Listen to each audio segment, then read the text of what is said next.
Hey everybody, Logan here. Here we go. It's finally arrived. So many of you have been asking, waiting, and just highly anticipating this controller. Well, at least if you're on PC.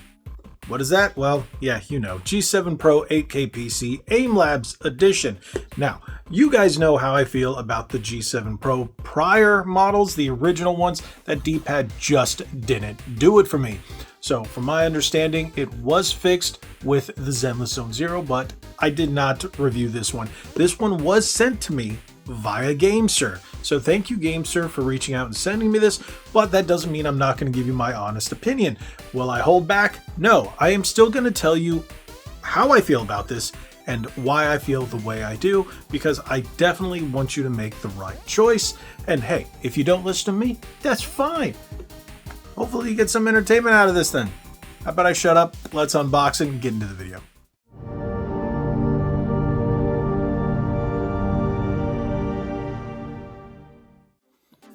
Here we go. The GameSir Aimlabs G7 Pro 8K PC wireless esports controller for PC. So if you guys are wondering, it's for PC. So that's one of my big drawbacks about it. It isn't Xbox compatible. Whoa. Don't click off the video yet. I know so many of my viewers are like, if it ain't for Xbox, I don't really care. Even when I cover Switch controllers, they're like, but is there an Xbox version? No. So this one is not Xbox compatible. Yeah, so it's a, I know, but 8K PC, that's the whole point of this one. So you got the 8,000 Hertz. You got drift-proof TMR sticks. Now this is their Magres TMR2. You got grip vibration, Hall clicky trigger stops. So it's got Hall effect triggers with trigger stops. So GameSir Connect app. So if you have that on your PC, that's how you're going to set and program all the buttons. So make sure you download that. We've covered that in previous videos for different controllers. And there you go. There's everything that it comes with. You've got the controller. It gives you a gist of all of it, but it's still pretty much a G7 Pro. They do have different stick caps in this one, kind of like they added with the Zenless Zone Zero Xbox wireless proper version, but this one does not have, again, Xbox compatibility. So there you go. Keep that in mind. With that being said, let's open it.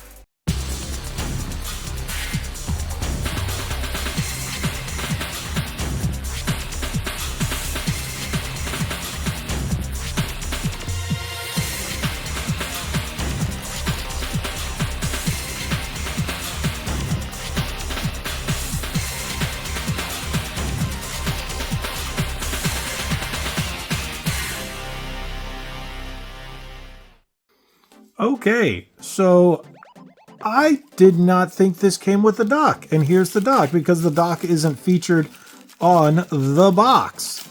And I thought it was a variation that did not come with it, because everything I saw originally said it had a dock, but I don't see it on here. Am I blind? No. That's not a big deal. We've got our little dongle here. So, I do like the teal colors, that I will say. There we go.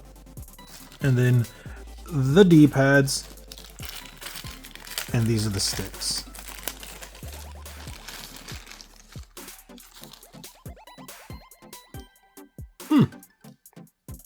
Concave, convex, taller, and shorter. Okay. That's weird that they give you black ones, yet these come with the teal. I like the teal. They actually feel really nice. They're the standard GameSir style. So if you like those, but you do have the swappable ones. Let me see how that works.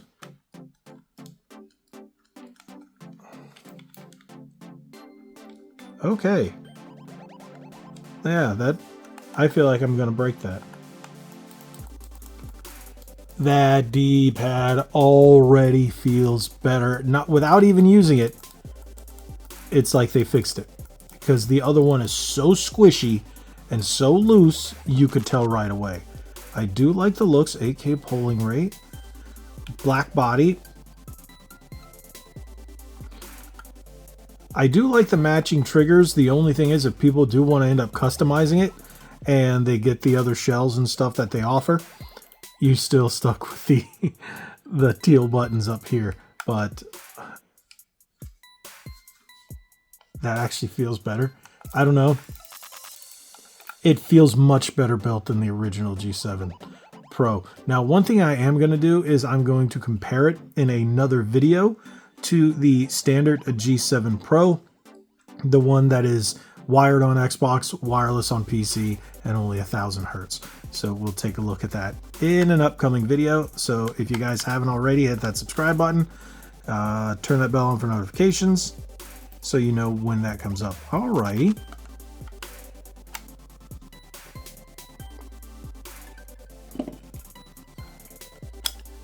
Come on. So I get I have no nails, but why aren't we popping off? There we go. Alrighty. So that looks nice. You still have...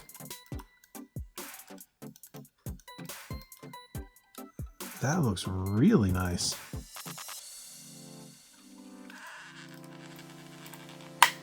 Alright, so it takes a little force, but we got it off.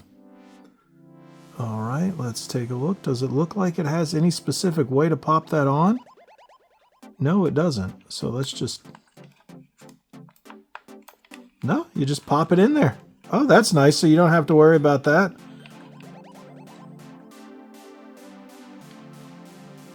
I like those. I really like those. But for video's sake, we are going to leave the standard one on. That is nice. All right, so let us do what I always do and swap out that D-pad. We are going to put that one on there.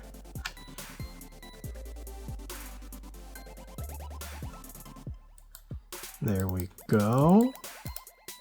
The only reason I'm not going to put the standard plus on there, I don't like the gap that it leaves when you're putting on the faceplate. So that's my only issue with that. I know that you can use the standard G7 SE faceplates / HE faceplates on here, but it kind of takes away the aesthetic, and well, that's kind of eh. And I will actually feature that in the comparison video, follow up to this one. But let's put this back on.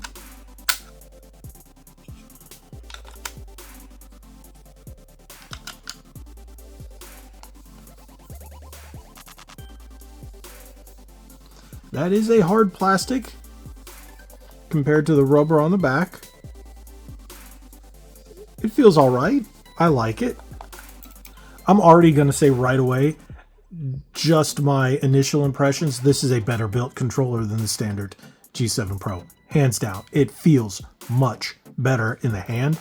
It feels more durable. It feels more solid. That D-pad is already a billion times better. It's not loose, it's not squishy, it feels proper. That's what brings me to the next issue I have with this controller. It isn't Xbox compatible. So without it being Xbox compatible, it kind of sucks. But I could see someone who really wants to use this. Technically, I could use it with Xbox, and I might do that with the Asus ROG Ally. This could be the best way to play on the ROG Ally. Not a big fan of the controls that come basically attached to the unit. I think the sticks are a little too loose, the buttons are a little too squishy. Otherwise, this might be the best way for me to play. I like that D-pad. They really listened. So much better. Thank you, GameSir.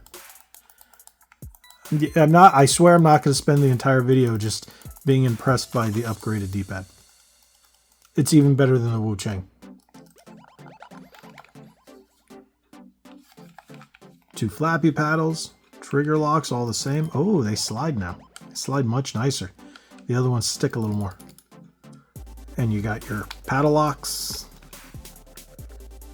And you got your dongle / Bluetooth. I would definitely recommend using the dongle if you want the higher speeds with lower latency.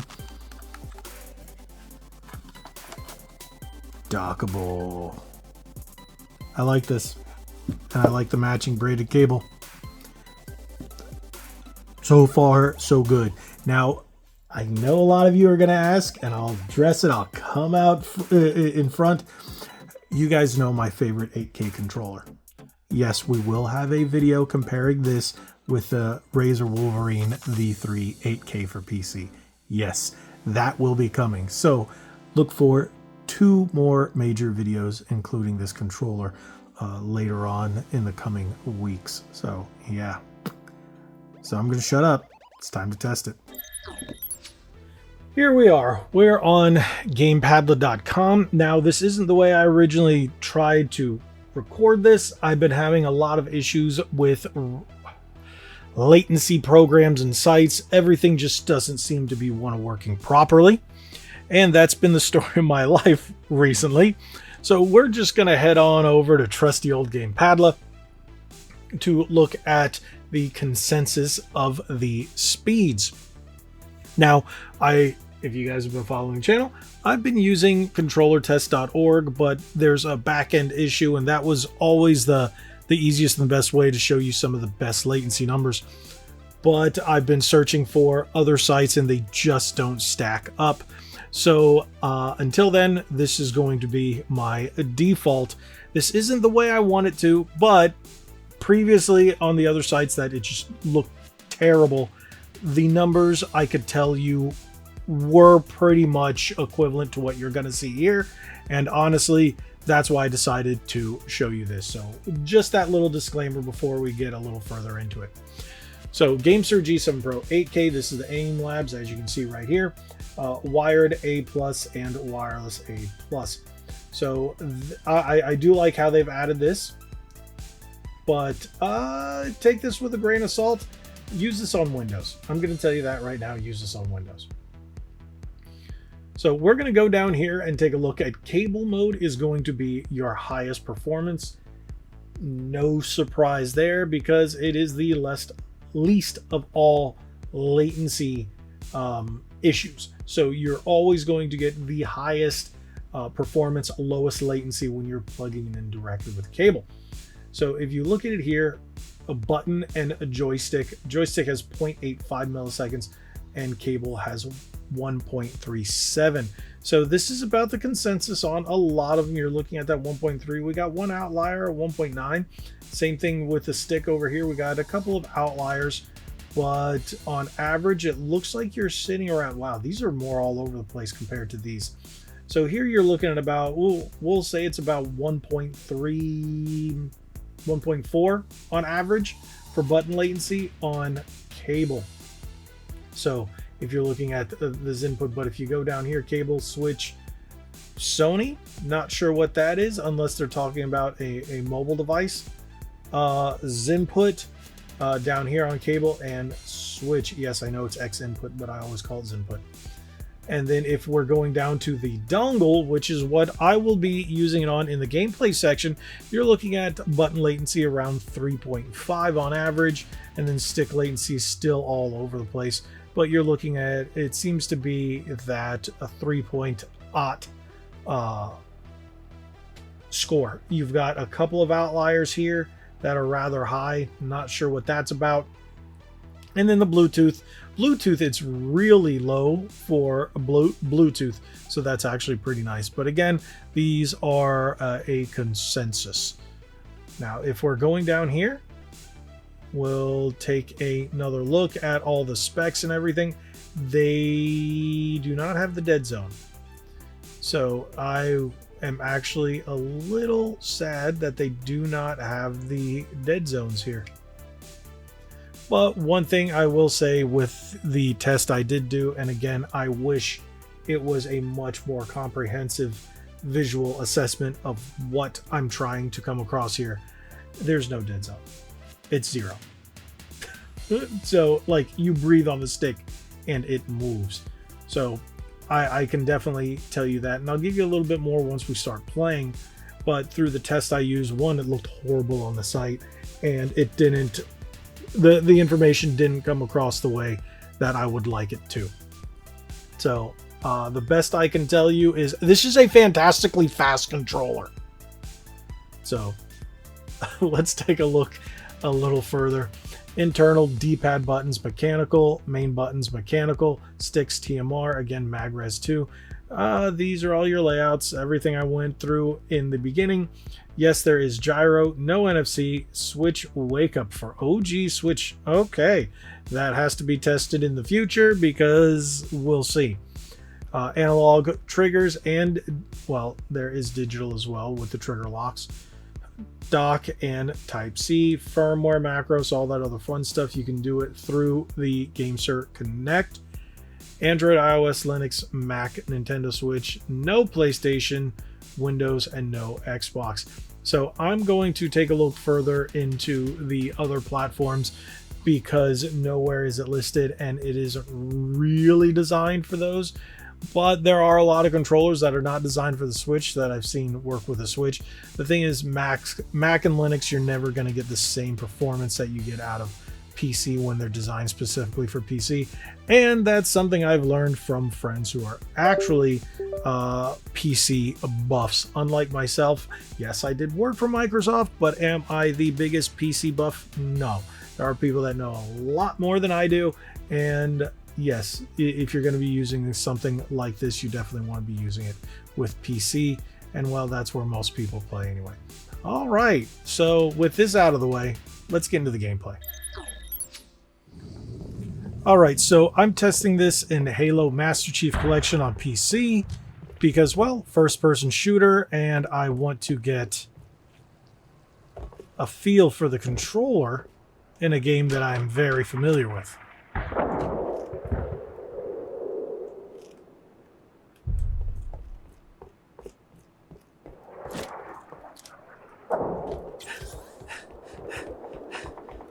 Okay. Rumble's really nice. You can see the actuator going off down there.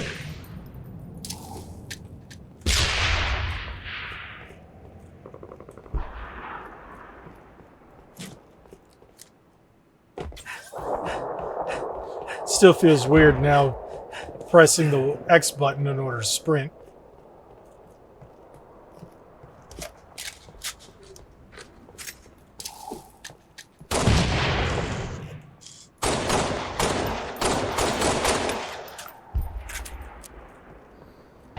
Yeah, it's weird to know, even if we go back and think about it, that they changed all the Halo controls so it plays more like a standard Call of Duty or something like that. And how they've kind of conditioned us to, well, get used to it.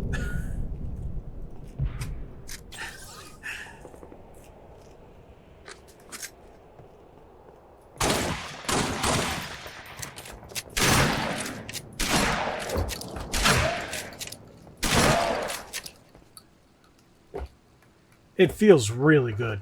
I will say that.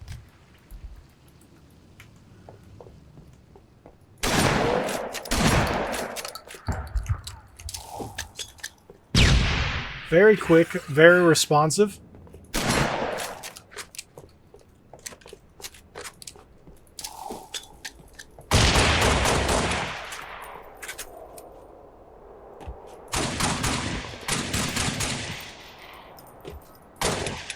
All right, so one thing I do want to do is, like I test on everyone, we're going to go with the beat 'em up.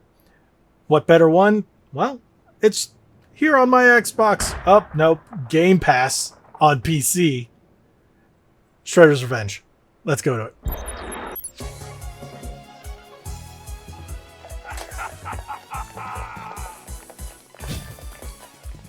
Alrighty, so Shredder's Revenge, must test the D-pad.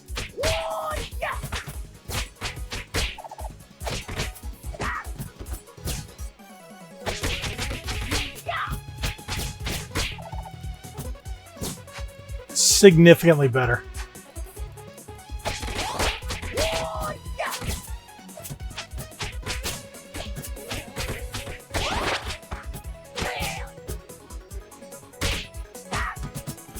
Wow.